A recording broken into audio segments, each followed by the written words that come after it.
se encuentra un pie de hoja con Romanos 1:17 de San Agustín.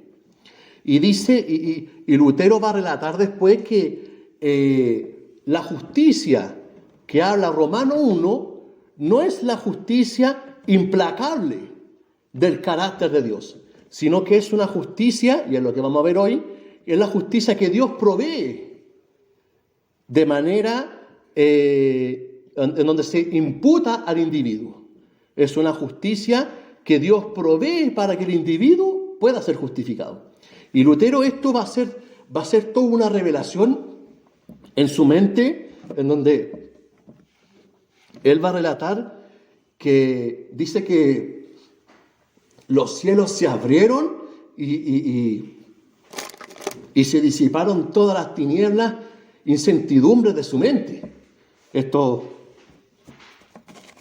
va a resultar en toda una revelación en su mente, que yo creo que eso tiene un carácter de conversión en la vida de Martín Lutero.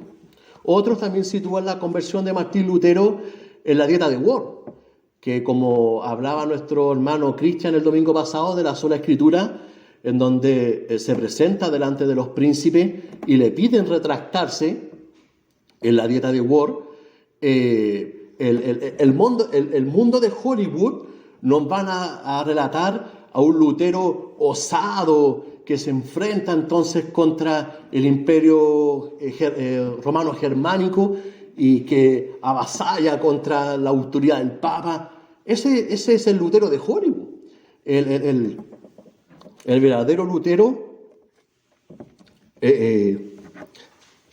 se presenta en la dieta de Worms y quien lo estaba recriminando le dice así delante de todos: ¿qué has dicho, Lutero?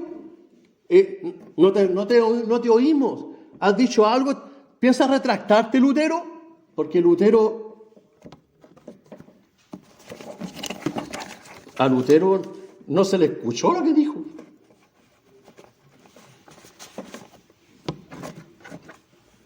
Lutero no se le escuchó lo que dijo y pide 24 horas. Pide 24 horas en donde lo encierran. Va a componer un salmo, una oración, en donde va a decir: esta obra es tuya.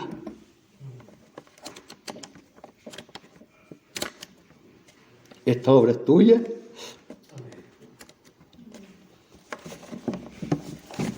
Y yo no puedo hacer nada más. Y al día siguiente, entonces, que Lutero se manda la tremenda frase célebre que es propia del luteranismo histórico, en donde dice: yo no puedo hacer nada en contra de la conciencia. No es sano ni bueno, le dice. Mientras que no se me compruebe con las escrituras, no pienso retractarme, no quiero ni puedo. Y ahí entonces que viene entonces este auge de la Reforma Protestante, en donde hay un quiebre con el catolicismo romano. Ese es lo que celebramos entonces en el mes de octubre, en donde el gran legado de la Reforma Protestante va a ser el sacerdocio universal y la sola escritura. Ese va a ser el gran legado de la Reforma Protestante en su inicio. En el sacerdocio universal, ahora cada individuo tiene acceso a Dios. Ya no necesitamos del magisterio, no necesitamos del Papa, no necesitamos de un vicario, de un individuo que nos tenga que interpretar la Biblia. El sacerdocio universal y la sola escritura, el acceso a la Biblia. De hecho, por eso Lutero lo van a excomulgar y lo van a tratar de hereje. El hecho de traducir la Biblia, eso para la época era un acto sacrílego, era un acto totalmente herético de la época, es llevar la Biblia al pueblo ignorante, al vulgo, a la lengua vulgar. Eso era un acto. Las misas se hacían en latín. Entonces, era un acto totalmente sacrílego el libre examen y el acceso a la Biblia. Ahora estamos en la segunda. Las 5 solas. Las 5 solas son 5 afirmaciones, son 5 tesis que nos hablan. Son dos cosas las 5 tesis, las cinco solas. Nos hablan del quiebre con Roma y son afirmaciones con respecto a lo que enseñaría la Biblia. Interesante que las 5 solas recién se descubrieron en el siglo XX. Es interesante eso.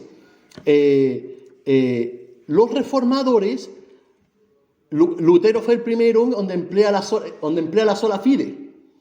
Emplea la sola fide, que es una palabra en latín. Después los Melanchthon,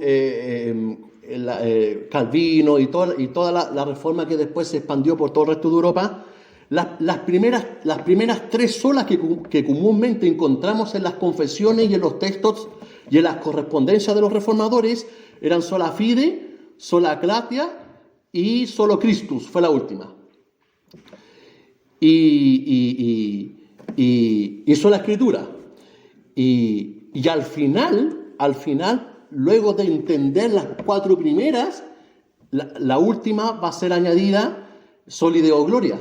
Pero esto fue descubierto recién en el siglo XX. Esto era parte de la correspondencia y de los textos que se estaban formulando dentro del fenómeno de la Reforma. Lo notaron algunos luteranos y posteriormente en el siglo XX los retractores, unos teólogos católicos romanos, notaron y enumeraron estas palabras en latín que emplearon los reformadores en la Reforma. Solo Christus, sola Escritura, sola fide, sola gratia. Y fue un católico romano que descubre que esto se usaba en esa época. Entonces, las 5 solas, como las entendemos hoy, los grandes lemas de la Reforma Protestante, recién fueron descubiertos en el siglo XX. Interesante.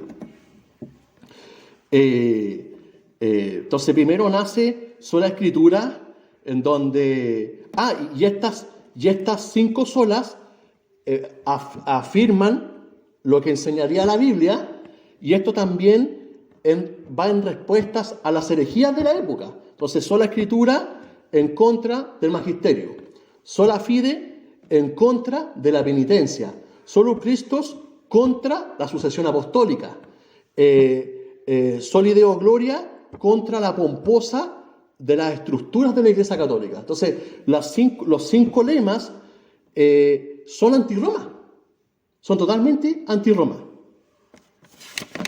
Y ahora, en la segunda tesis, vamos a ver sola fide. Sola fide. No sé si recuerdan, la última vez que prediqué, definimos lo que era una fe salvadora. Entonces, hablamos de los 3 elementos constitutivos de una fe salvadora: notitia, ascensus y fiducia. La proclamación del Evangelio, un asentimiento intelectual y la confianza del Espíritu Santo. Vamos a redundar eso un poco y dentro del contexto de la sola fide.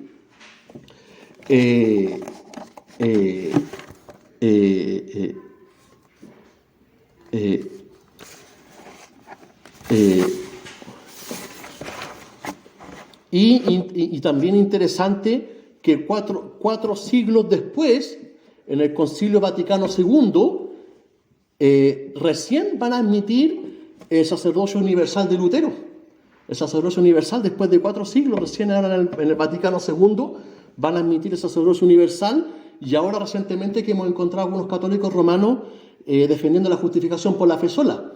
Pero interesante que mientras que no cambien la misa, no hay un cambio sustancial de la Iglesia Católica a un acercamiento al mismo Evangelio.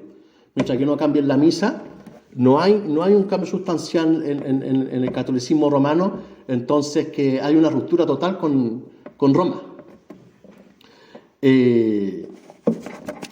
Dentro de la Reforma Protestante y ocurre todo este auge, se va a redactar la Confesión de Augsburgo por Melanchthon, escrita por los nobles de la época que se adhirieron a la Reforma Protestante.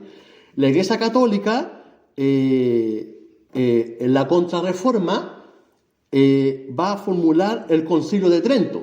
El Concilio de Trento va a condenar a los protestantes, los va a tratar, quienes se adhieran a una justificación solo por la fe y que la fe es suficiente y completa para que el individuo pueda ser justificado, es un maldito, es un hereje. El Concilio de Trento va a condenar totalmente la fe protestante y la fe que abrazamos, sola fide. Y en respuesta a la Reforma Protestante va a escribir el libro de Concordia. Martín Lutero va a escribir el libro de Concordia, que si revisan la hoja que le proporcionamos, Lutero, cuando dice que Lutero, este es el artículo que la Iglesia se mantiene o cae, en donde en el libro de Concordia Lutero va a hacer una definición de la justificación, en donde la justificación se alcanza solamente por la fe sola. Por la fe sola.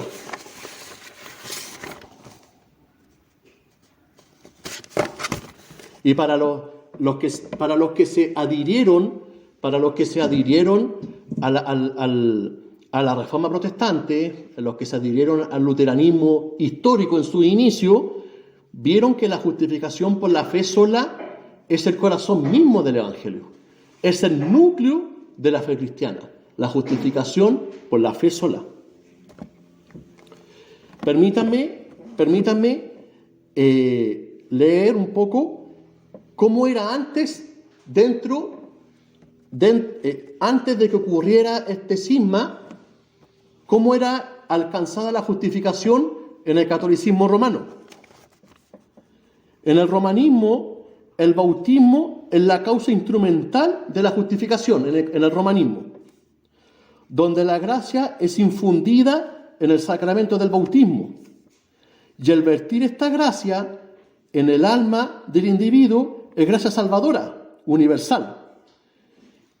Y si el individuo comete un pecado mortal, se puede perder esta gracia de justificación. Y la persona, aunque tenga fe salvadora, aunque tenga fe verdadera, aún así significa que no pueda ser justificada. Y para que la persona pueda ser restaurada, tenía que volverse a los sacramentos de penitencia y la compra de indulgencias. La justificación, para poder recuperarla en el catolicismo romano, hay que volverse a la confesión sacramental y la contrición sacerdotal y terminar con obras de satisfacción para proporcionar un mérito suficiente, un mérito congruente, real y apropiado para Dios, para recibir la justificación nuevamente. O sea, la persona, todo el menjunje y toda la marihuana que tenía que hacer la persona para alcanzar esta satisfacción de que haya podido ser redimida. O sea, la persona tenía que desde una confesión sacramental comprar una bula papal, una indulgencia, y esto no garantizaba, no aseguraba de que si realmente se vertía esta gracia de justificación en el individuo. Aquí estamos frente a una justificación universal, o sea, esto puede estar abierto para todo el mundo, pero no garantiza ninguna redención a nadie. Y la persona puede tener una fe verdadera, y eso no significa que la persona haya podido ser justificada realmente. Y eso fue lo que el fenómeno de la protesta de Martín Lutero, cuando Martín Lutero protesta contra la venta del abuso y de la venta de indulgencia. Lutero en sus 95 tesis iba a decir, o sea, cuando Jesucristo habla de penitencia, se refería a una vida consagrada y una vida entregada al Señor. Dentro de las tesis iba a decir que si pueden quitar un alma del purgatorio, porque el Papa no lo hace gratis. Y este va a ser el auge entonces, y va a ser el contexto que va a rodear la sola fide. Entonces, los reformadores, cuando hablaron de la justificación por la fe sola, significa que la causa instrumental de la justificación es solo por medio de la fe. Entonces, ahí ellos definieron que la fe no es la causa de la salvación, pero es el instrumento, es la causa instrumental. En términos juristas, la sola escritura es la causa intelectual, pero la sola fide es la causa material. Es a través de la fe, entonces, bueno, la fe también es un elemento gratuito, en donde la fe es proporcionada en la regeneración, y entonces que el individuo puede ser ahora justificado a través de la fe, no a través de obras de penitencia, comprar una indulgencia y confesarse y hacer este sacramento de confesión, este sacramento sacerdotal. Entonces, esto es un abandono total a las ideas que eran promovidas por el catolicismo romano. Entonces, el individuo ahora, cualquiera entonces podía ser dotado de esta fe. Podía ser dotado de esta fe, y esta justificación tenía un carácter legal, forense, en donde ahora era Dios que a través de la obra de su Hijo declaraba al individuo justificado. No a través del Papa, no a través de una obra sacramental, no a través de una indulgencia. O sea, aquí no había nada que el individuo podría hacer ahora, y no dependía de él mismo, de lo que tenía que hacer para crear este mérito suficiente para Dios, porque este mérito suficiente era la obra de Cristo.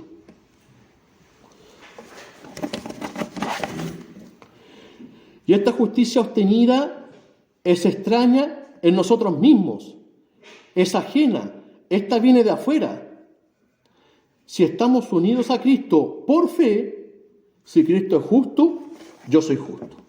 Entonces, por la fe solamente, por la fe que estamos unidos a Cristo, Pablo va a decir que quien está unido a Cristo es un espíritu con Él.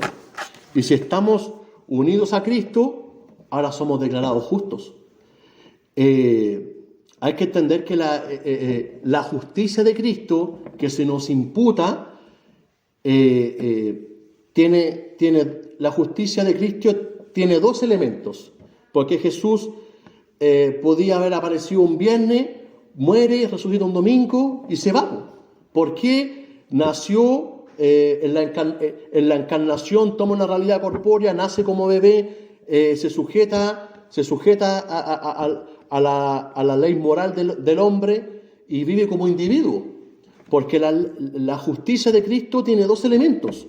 Tenemos la justicia pasiva, que es la obediencia a su Padre para entregarse a la muerte, para hacer esta obra de expiación y este derramamiento de sangre por el género humano. Esa se le conoce como justicia pasiva. Y tenemos una justicia activa, en donde Cristo en su vida terrena, durante todo el periodo de que estuvo aquí en la tierra, fue totalmente justo. Hebreo va a decir que Él fue tentado en todo, pero sin pecado, para compadecerse con los que son tentados. Entonces, Cristo alcanzó una perfecta justicia. Él nunca pecó. Entonces, esta justicia de Cristo, que tiene estos dos elementos, una justicia activa y pasiva, es imputada al creyente. Dios, siendo totalmente santo e implacable y celoso de castigar el mal, Él mismo proporciona, porque antes no hubo ningún hombre que pudiera satisfacer esta demanda divina. Entonces, que tuvo que ser Dios mismo, en una encarnación, llevar una vida perfecta, intachable, un cordero intachable, y entregarse en la muerte de cruz. Entonces, y esta justicia de Cristo es imputada al creyente no a través de ningún mérito congruente que te permita el magisterio, sino que esto es de manera gratuita, solamente por la fe. Este es el gran legado de la Reforma Protestante, este es el gran legado de la sola fide, en donde ahora cualquier individuo, de manera gratuita, tiene acceso al trono de la gracia.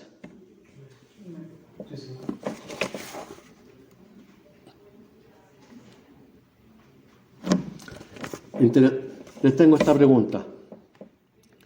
Si tengo que esperar a que la justicia verdadera se manifieste perfectamente dentro de mí, ¿cuánto tiempo tendría que esperar para ser justificado? En el catolicismo romano, para que la justicia verdadera, en el catolicismo romano, que yo tenía que hacer esto y lo otro, ¿en qué momento determinado se iba a mostrar la verdadera justicia dentro de mí? Esperaría por siempre.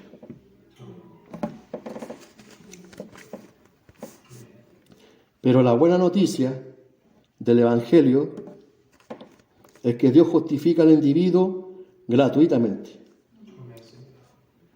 A darle a todo aquel que cree una justicia que no es propia, sino de alguien más. La justicia de Cristo, que cumple por sí sola con el estándar del juicio perfecto de Dios. Nuestra base de justicia es el mérito de Cristo, y esto es entregado gratuitamente. Lutero, al final de su vida, se lamentará que esta doctrina, la sola fide, posiblemente en algunos años podría desaparecer. Esto lo tenía muy preocupado, que en solo Cristo había que confiar. No hay nada de malo en que entiendas esta doctrina, pero créela firmemente, confía realmente en ella, créela como tuya y que domine tu mente. Olvida por un momento en observar evidencias externas para saber si eres salvo o no. Olvida por un momento, déjalo por un momento de lado, de ver si tu conducta ha mejorado, si es que hay una mejora de tu conducta, si es que hay algún cambio, o si es que has ayudado a alguien en el día, si es que has hecho una buena obra en la semana. Olvida eso por un momento, déjalo de lado por un momento.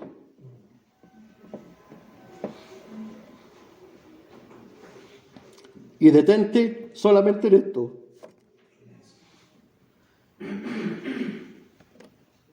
Confía solamente en el mérito de Cristo.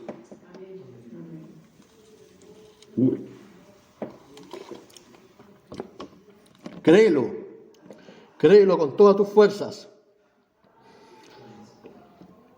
Apropiatelo eso como tuyo.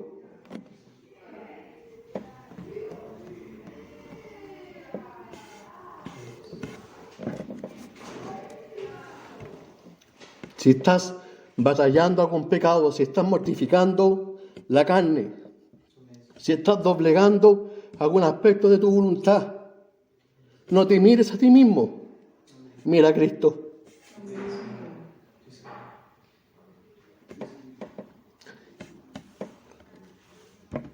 Y si viene el diablo a acusarte,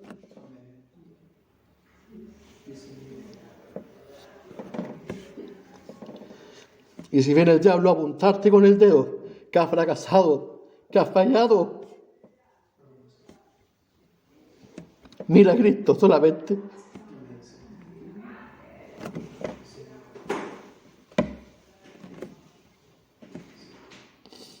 Mira a Cristo, mira su obra, mira su perfecta justicia, mira lo que Él alcanzó, que Él satisfació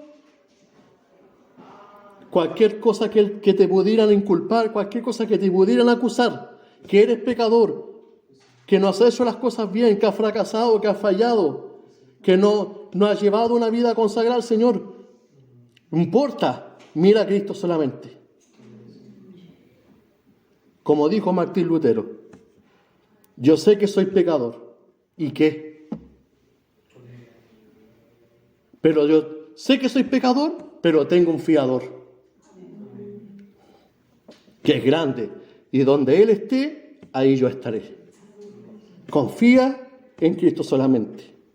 La justicia de Cristo, que te es imputada de manera gratuita, te proporciona el poder suficiente para que ahora agrades al Señor. Y ahora Dios no te mira. Dios no te mira a ti con tus debilidades, tu flaqueza, sino que ahora mira a Cristo. Y cuando venga el diablo a acusarte, tenemos a Cristo intercediendo por nosotros. Tenemos a Cristo que se interpone entre tú y Satanás. Cristo está en el medio. Yo morí por ti. Yo derramé mi sangre por ti. Y ahora tú eres justificado. Ten la confianza. Este es el mensaje de hoy. Ten la confianza. Confía solamente. Ese era lo que quería transmitir Lutero. Era transmitir la verdadera confianza del creyente. De quien se unía a Cristo tenía todas las de ganar. Todas.